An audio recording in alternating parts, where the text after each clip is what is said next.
Ester pasal 8.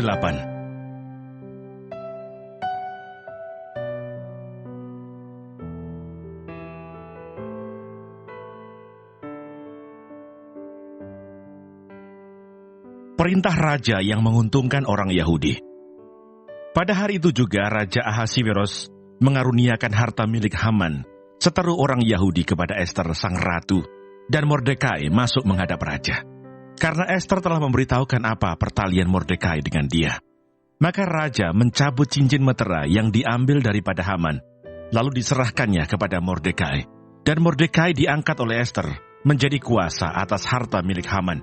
Kemudian Ester berkata lagi kepada raja sambil sujud pada kakinya dan menangis memohon karunia-Nya, supaya dibatalkannya maksud jahat Haman orang Agag itu, serta rancangan yang sudah dibuatnya terhadap orang Yahudi. Maka raja mengulurkan tokat emas kepada Ester, lalu bangkitlah Ester dan berdiri di hadapan raja, serta sembahnya. Jikalau baik pada pemandangan raja, dan jikalau hamba mendapat kasih raja, dan hal ini kiranya dipandang benar oleh raja, dan raja berkenan kepada hamba, maka hendaklah dikeluarkan surat titah untuk menarik kembali surat-surat yang berisi rancangan Haman bin Hamedata, orang Agag itu, yang ditulisnya untuk membinasakan orang Yahudi di dalam semua daerah kerajaan. Karena bagaimana hamba dapat melihat malapetaka yang menimpa bangsa hamba, dan bagaimana hamba dapat melihat kebinasaan sanak saudara hamba.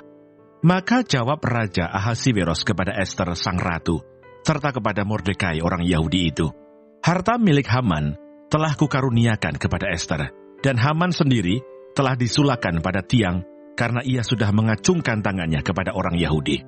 Tuliskanlah atas nama raja apa yang kamu pandang baik tentang orang Yahudi, dan meteraikanlah surat itu dengan cincin meterai raja. Karena surat yang dituliskan atas nama raja dan dimeteraikan dengan cincin meterai raja tidak dapat ditarik kembali.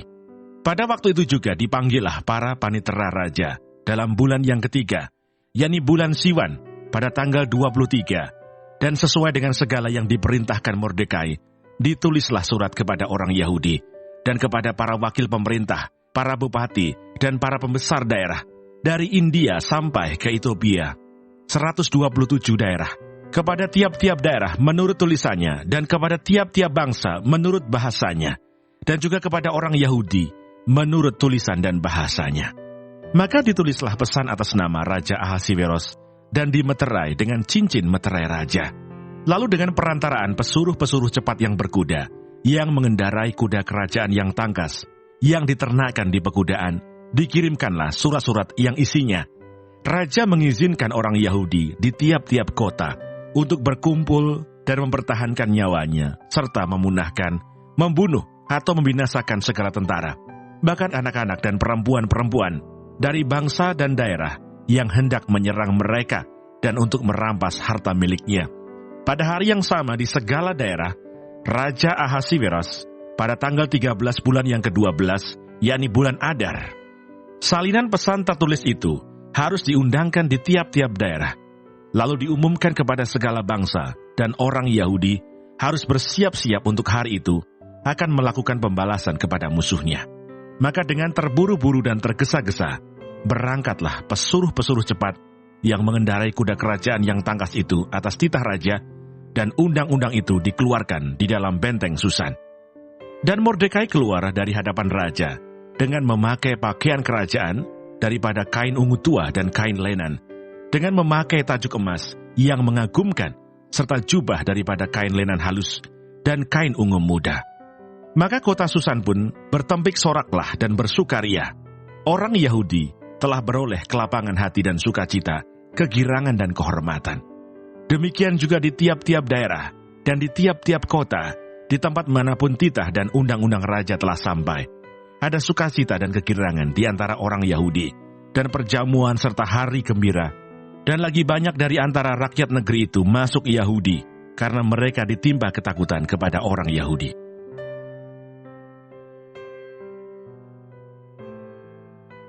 Ester pasal 9.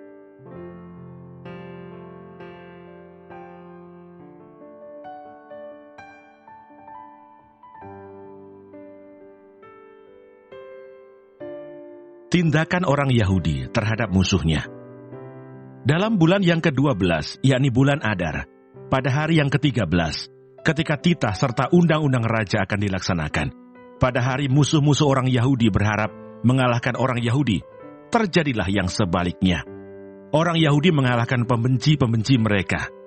Maka berkumpullah orang Yahudi di dalam kota-kotanya, di seluruh daerah Raja Ahasiweros, untuk membunuh orang-orang yang berikhtiar mencelakakan mereka. Dan tiada seorang pun tahan menghadapi mereka, karena ketakutan kepada orang Yahudi telah menimpa segala bangsa itu. Dan semua pembesar daerah, dan wakil pemerintahan dan bupati, serta pejabat kerajaan menyokong orang Yahudi, karena ketakutan kepada Mordekai telah menimpa mereka. Sebab Mordekai besar kekuasaannya di dalam istana raja, dan tersiarlah berita tentang dia ke segenap daerah. Karena Mordekai itu bertambah-tambah besar kekuasaannya. Maka orang Yahudi mengalahkan semua musuhnya. Mereka memukulnya dengan pedang, membunuh dan membinasakannya. Mereka berbuat sekehendak hatinya terhadap pembenci-pembenci mereka. Di dalam benteng Susan saja, orang Yahudi membunuh dan membinasakan 500 orang. Juga Parsandata, Dalfon, Aspata, Porata, Adalia, Aridata, Parmasta, Arisai, Aridai, dan Waizata. Ke-10 anak laki-laki Haman bin Hamedata, seteru orang Yahudi, dibunuh oleh mereka. Tetapi kepada barang rampasan tidaklah mereka mengulurkan tangan. Pada hari itu juga, jumlah orang-orang yang terbunuh di dalam benteng Susan disampaikan ke hadapan raja. Lalu titah raja kepada Ester sang ratu. Di dalam benteng Susan saja, orang Yahudi telah membunuh dan membinasakan 500 orang, beserta ke-10 anak Haman. Di daerah-daerah kerajaan yang lain, entahlah apa yang diperbuat mereka. Dan apakah permintaanmu sekarang? Niscaya akan dikabulkan. Dan apakah keinginanmu lagi? Niscaya dipenuhi. Lalu jawab Ester, jikalau baik pada pemandangan raja, diizinkanlah kiranya kepada orang Yahudi yang di Susan untuk berbuat besok pun sesuai dengan undang-undang untuk hari ini. Dan ke-10 anak Haman itu hendaklah disulahkan pada tiang. Raja pun menitahkan berbuat demikian. Maka undang-undang itu dikeluarkan di Susan, dan ke-10 anak Haman disulahkan orang. Jadi berkumpullah orang Yahudi yang di Susan pada hari yang ke-14 bulan Adar juga, dan dibunuhnyalah di Susan 300 orang. Tetapi kepada barang rampasan, tidaklah mereka mengulurkan tangan. Orang Yahudi yang lain yang ada di dalam daerah kerajaan berkumpul dan mempertahankan nyawanya, serta mendapat keamanan terhadap musuhnya. Mereka membunuh 75.000 orang di antara pembenci-pembenci mereka. Tetapi kepada barang rampasan tidaklah mereka mengulurkan tangan. Hal itu terjadi pada hari yang ke-13 dalam bulan Adar. Pada hari yang ke-14 berhentilah mereka, dan hari itu dijadikan mereka hari perjamuan dan sukacita. Akan tetapi orang Yahudi yang di Susan berkumpul, baik pada hari yang ke-13, baik pada hari yang ke-14 dalam bulan itu.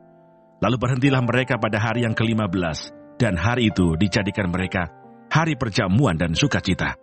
Oleh sebab itu orang Yahudi yang di pedusunan, yakni yang diam di perkampungan, merayakan hari yang ke-14 bulan Adar itu sebagai hari sukacita dan hari perjamuan, dan sebagai hari gembira untuk antar-mengantar makanan. Penetapan Hari Raya Purim. Maka Mordekai menuliskan peristiwa itu, lalu mengirimkan surat-surat kepada semua orang Yahudi di seluruh daerah Raja Ahasiweros, baik yang dekat, baik yang jauh, untuk mewajibkan mereka supaya tiap-tiap tahun merayakan hari yang ke-14 dan yang ke-15 bulan Adar, karena pada hari-hari itulah orang Yahudi mendapat keamanan terhadap musuhnya, dan dalam bulan itulah duka cita mereka berubah menjadi sukacita, dan hari perkabungan menjadi hari gembira, dan supaya menjadikan hari-hari itu hari perjamuan dan sukacita, dan hari untuk antar-mengantar makanan, dan untuk bersedekah kepada orang-orang miskin. Maka orang Yahudi menerima sebagai ketetapan apa yang sudah dimulai mereka melakukannya, dan apa yang ditulis Mordekai kepada mereka.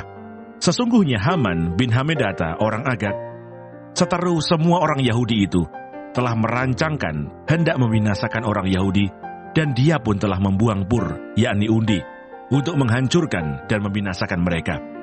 Akan tetapi ketika hal itu disampaikan ke hadapan raja, maka dititahkannyalah dengan surat, supaya rancangan jahat yang dibuat Haman terhadap orang Yahudi itu dibalikkan ke atas kepalanya.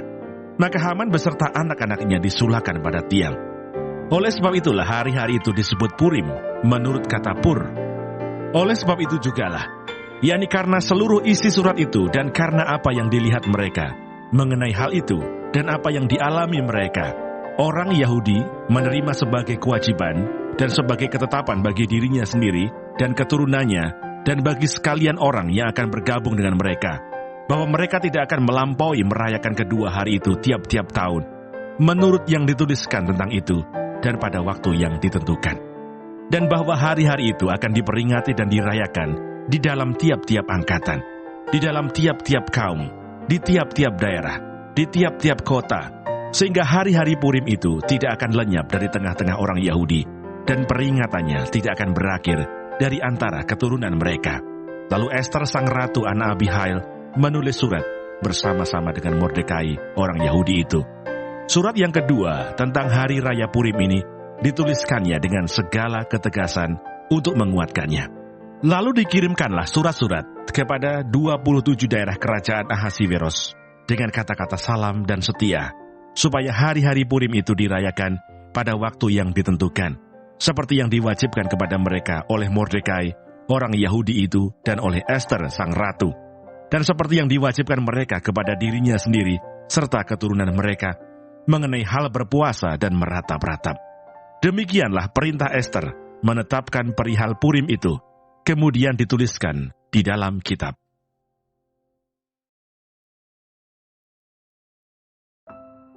Ester pasal 10.